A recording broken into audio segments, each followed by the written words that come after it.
Okay, yesterday we stopped the session where we were about to create the legal entity. So now we'll start from there.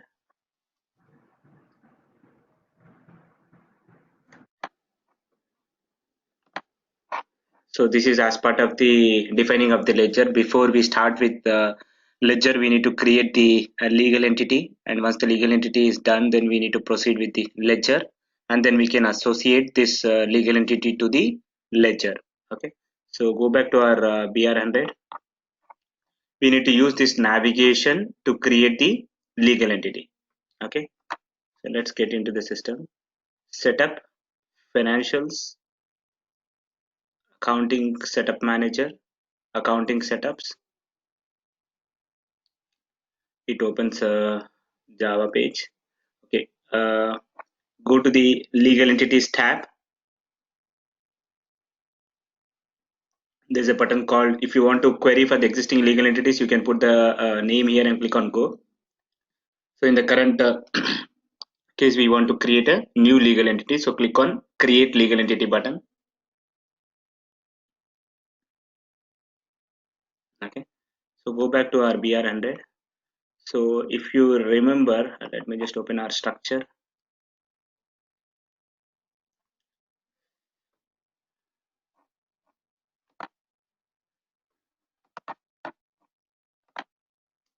So we'll be proceeding with this particular part. So I'll not be what do you call it? In the sessions. I'll not be creating this USD and the Canada ledger. So we'll start with the INR ledger. So under INR ledger, we got two legal entities: Reliance Communications and Reliance Textile. So now we need to create two legal entities: Reliance Communications, Reliance Textiles. So go back to the BR100. So this is Reliance Communications and this is Reliance Textiles. So this is the details. So first thing is we need to start with the territory. So what is the territory? That is, what is the country in which the legal entity is located? So it's India. Okay. And if you observe, like as soon as I type India, earlier it was default value is United States. So as soon as I type India, here you can see PAN, permanent account number. So it's a unique number which is assigned to a company. So if it is if you select the territory as United States, then here you will be able to see TIN, EIN/TIN. So EIN/TIN refers to employee identification number or tax identification number in US. So similarly, as soon as you change the countries here, if you select say Canada, it will show you as BIN. BIN stands for business identification number. So as soon as you change the territory, this particular field will automatically gets changed, and you need to appropriate put the value which is a unique identifier or the unique registration number which is required in that particular country. Okay, so what is the legal entity name? Reliance Communications. So copy that. And organization name is also same. You can just specify the same thing, Reliance Communications. And legal identifier. So legal identifier is the unique code which we need to assign it to this particular legal entity. So what the naming convention what we can follow for the legal identifier will be IN. IN stands for country India, and then followed by the unique country's registration number, which is a PAN number here. So I had picked up some PAN number.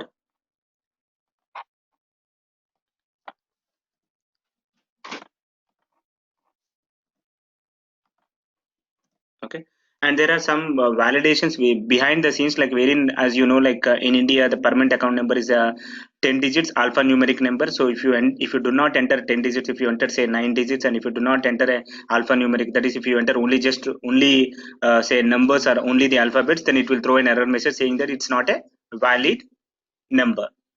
Okay, so that's the reason why I choose a proper permanent account number here, so that we will not get any kind of errors. Okay, so this is the details for the legal entity. Now we need to select the address for that particular legal entity. That is the address where the legal entity is physically or located, or it's registered with the local legal authorities. So you can select the existing address, wherein like so once you select the selected existing address, you can put your cursor here and you can query for that, or you can create a new address. So let's start with creating a new address. Create new address. So when you select existing address, then you may ask a question like how come system understands the existing address? Then there is a some other screen wherein you can create all the addresses. There is something called SZ location screen which is available in the HR module wherein you can create all the locations or the addresses. Okay, create new addresses. So check. Okay, so we'll take the address as a Maharashtra, Mumbai. So pick me. Try to try to enter some door number, building name. Say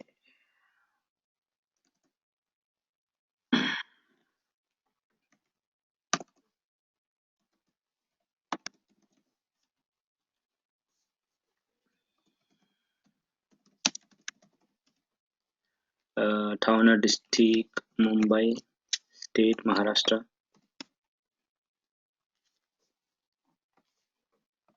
So again, Maharashtra is a drop down. The states is a drop down. So behind the scenes, there is some lookup wherein all these values are already made available by Oracle. Um, 200001. Okay, and all other fields are optional. So if you see like if there's a star here, wherever there is a star, it means they are mandatory fields, and wherever there is no star, so they are all optional. So if they are optional, it's not necessary to enter the values, but if it's a star, you need to mandatorily enter the values. And this is the location. So location is actually a short code for this particular address. So the naming convention, generally whatever we follow is country hyphen state hyphen city. Okay, again this can be any, you can even specify as an ABC also, but just a proper naming convention is country hyphen state hyphen city. Okay, and then that's it. You can click on apply.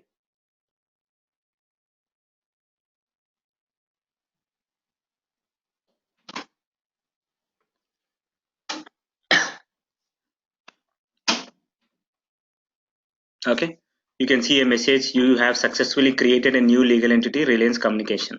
Okay, so that complete the creation of the legal entity for Reliance Communication. Now we'll start with the Reliance Textiles Inc, this particular part.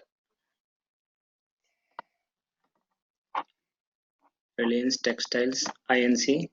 So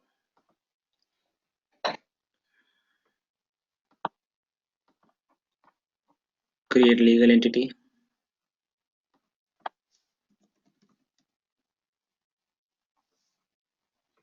Legal entity Reliance Textiles. Organization name Reliance Textiles.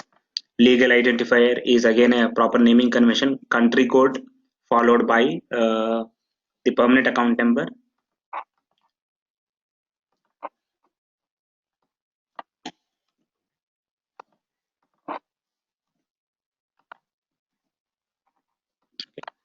Again, as far as the address is concerned, you can select the existing address and create a new address. We'll go for creating a new address. Some address, and what is the address? Okay, I'll go with Gujarat. It's a textiles.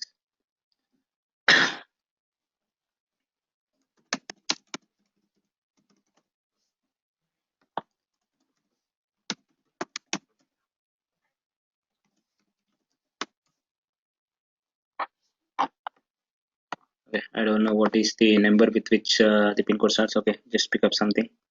Um,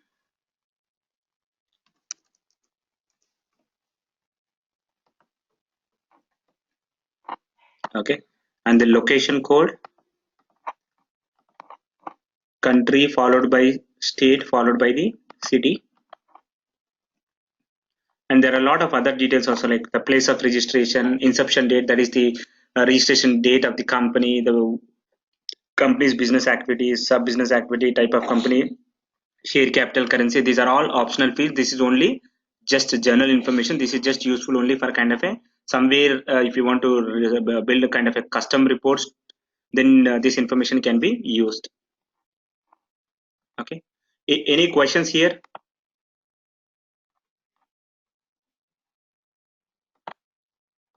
No. Okay, thanks. Okay, so that's the legal entity part. Okay, I'll not be proceeding with these things, so we'll just concentrate only on the INR ledger for the time being. Yeah.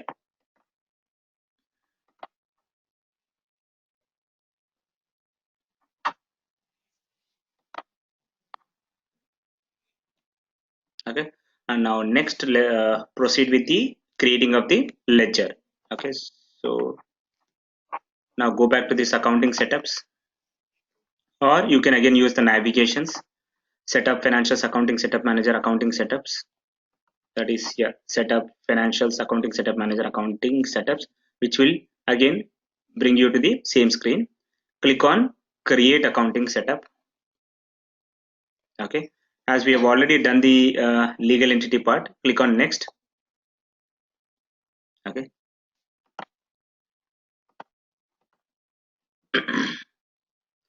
Just specify this. Reliance INR ledger, so that's the ledger name.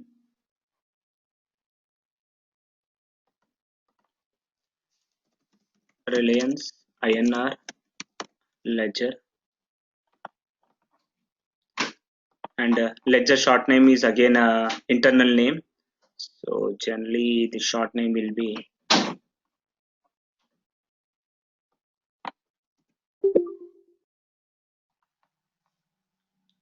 okay, sorry, this the next screen is not short name here. Okay, the next one is the chart of accounts.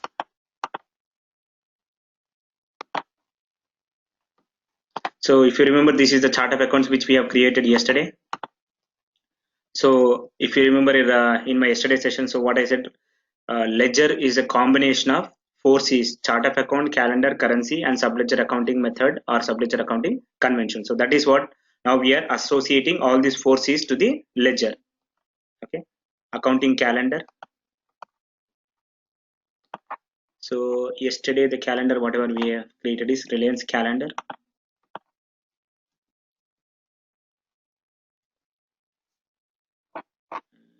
What is the naming convention which we have used? Rel calendar.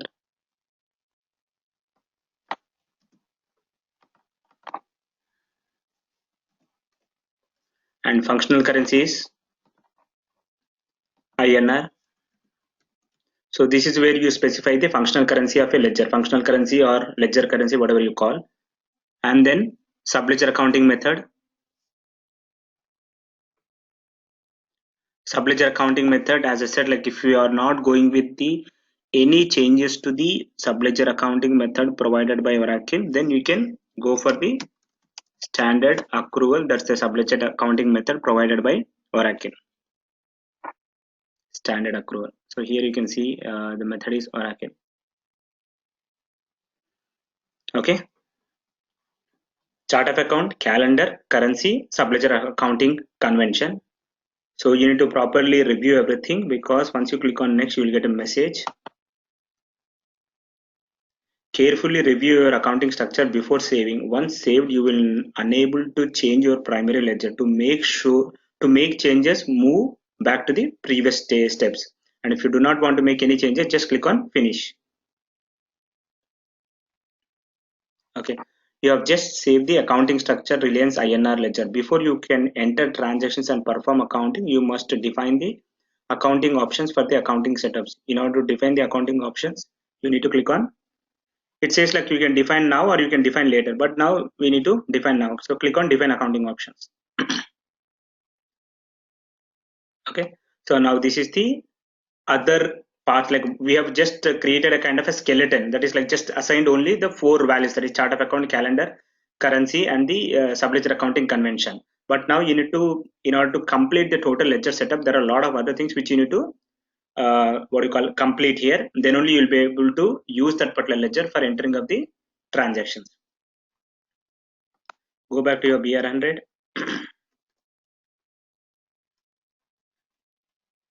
Okay, the first step is, so I think we have done this. Click on next and then click on finish and then click on define accounting option, which is what we have done.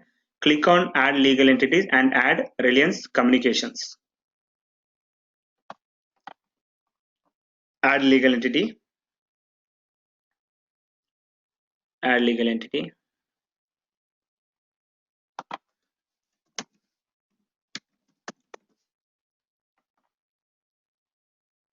Reliance Communications as well as Reliance Textiles. Okay. Click on apply. So here you can see Reliance Communications and Reliance Textiles. So I'll also mention here Reliance Communications and Reliance Textiles Inc. Okay, so this is how you are associating the legal entities to the ledger. Okay, and now next thing is update balancing segment value. I think I would have already mentioned that. Okay, click on update balancing segment values and add balancing segment value, and then add 01 and 02. So these are the company code. 01 is for the Reliance Communication, 02 is for the Reliance Textiles. So now you need to click on update balancing segment value. This is for the Reliance Communications. Okay, so this is where you associate the balancing segment value or the company code to the legal entity. Click on add balancing segment value 01. And if you do not know the number, what you can do is click on go.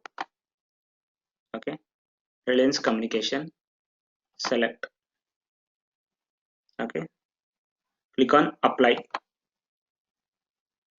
So here you can see balancing segment value of 01 being associated to the Reliance Communications. For Reliance Textiles, as we have not yet assigned any balancing segment value, here you can see none specified. So now click on update balancing segment value for Reliance Textiles. Click on add balancing segment value. And if you do not remember the number, you can just click on go. And here you can see now 01 is already associated to some other legal entity. Now 01 is not even coming in the drop down. It is only just showing other values. So select 02, click on select, apply. Here we should be very much careful when we are associating the legal entities as well as the balancing segment value. So in our some of our implementation projects, like some user made some mistake in associating some of these values, and in some cases everything will be grayed out. System will not even allow you to make the changes. Once you leave this particular screen, system will not allow you to make any changes. Then we need to go for a kind of raising an SR with Oracle to get a data fix. So Rohit, just for your understanding, whenever there are any kind of an issues with the product, then what we do is we raise something called a service request with the Oracle. So for all the Oracle customers, once you purchase the license from the Oracle, they give you something called CSI number, customer support identification number. Through that CSI number, any consultant can get into Oracle support website, which is support.oracle.com, and then register their user ID with that CSI number, and that's how you will be associated with that particular customer. And then if there are any issues with the product, then you can raise a service request with Oracle, and in the service request, it's okay, basically kind of raising a ticket with the service with Oracle Corporation. So they will review the details based on the information whatever you provide, and if necessary they will do something called OWC. OWC stands for Oracle Web Conference. That is a screen sharing with your system to understand, but to better understand the issue. And if the issue is a thing like wherein they need to fix something in the system, then they will create a patch and to give the patch to you, and then you, with the help of your DBS, you apply the patch in your testing environment, test it, and once everything goes fine, you take an approvals and apply that particular patch in your production environment. So that's how it goes as far as the ticket resolution is concerned for any Oracle issues. So generally, yeah. So generally, like we'll get an access, a different access. Yeah. I mean, as soon as we take a license, like Oracle is ready to support us on any of the issues and all. Yeah. So I'll just show you, like you need to go to something called support.oracle.com. Okay, so this is the website. You click on sign in. Here you need to enter your username and password. If you do not have username and password, if you are first time, you need to click on create account and then enter all these details, and somewhere it asks for the CSI number. Okay, I think in the next screen somebody asks for the CSI number. So what will happen is Once you say, take an example, like somehow you get know about my customer CSI number. You go to the website and you create your username. I mean, you enter your details and enter my CSI number. What will happen is, like, once you click on create account, it goes to my system administrator, my company system administrator. They will review, like, if this particular person is a proper employee of our company, and they'll approve. Only once they approve, the account gets created. Okay. Yeah. So Okay. like I'm trying to understand over here, like initially we created a organization structure. I mean, we are trying to create an organization structure now. Like the first step, we are creating the chart of accounts. We have seen the currency. We have seen the Calendar. rate types, calendar, Mm-hmm. and then in this step we have created the legal entities and associated all those what we have created earlier in this step, right? Yep. Yep. Yep. Right. Okay. Okay. So whatever we have seen early, I mean, like, so in first step in any implementation project is actually creation of the ledger. But whatever we have seen in our yesterday's session are all the prerequisites which are required for us in order to do the ledger setup. So because Ledger. now, Okay. yeah, so once you go to some of these next screen, then somewhere it will ask you for a drop down of, say, period type, drop down for chart of account. We have seen, like, drop down for chart of account, calendar, and currency. So if you have not created those values earlier, then you will not be able to complete this ledger setup. So that's the reason why I shown you whatever I've shown you yesterday are all the prerequisites which are required for the ledger setup. Okay. Good. Okay. So we have created the legal entity. We have associated the legal entities to this ledger. We have associated the company codes to the legal entities. So its hierarchy something like ledger. Under ledger, you got a legal entities. Under Under legal ledger, entities, yes. you got the company codes. Hey, Arvind, just a quick question. Uh, the balancing segment value 01 and 02 is ideally associated in one of the value set we created for segment 1, correct? Yes, exactly. But That is during chart. when you click on update So, here, how the list of values is restricted to that value set? Do we give any mapping or it's a system behavior? It's a system behavior. The reason being, here you can see what it says, balancing segment value. Okay, when I say balancing Yeah. segment value, when I click on this update balancing segment value, it is picking up the segment values associated to a segment which is identified as the balancing segment. If you remember yesterday, when you are defining a chart of account structure, we have set segment 1 as the balancing segment value. That's a flex field qualifier. So that's Okay, how, okay, got it. so that's how system understand that, pick up only that particular segment which is what you call identified as the balancing segment. Okay. Of that chart of account structure, right? Sorry. Of that chart of account structure in the first Exactly. page. Yeah. So Okay, if you okay. properly check under this particular ledger, we have given it the chart of account structure. Okay, before Yes, we yes, started with got this it. particular setup. And for that particular chart of account structure, there are certain segments. Out of those segments, we have associated one segment, which is segment 1, as the balancing segment. So that's the reason why that's coming in the drop down. Okay, got it. Yeah, thank you. okay.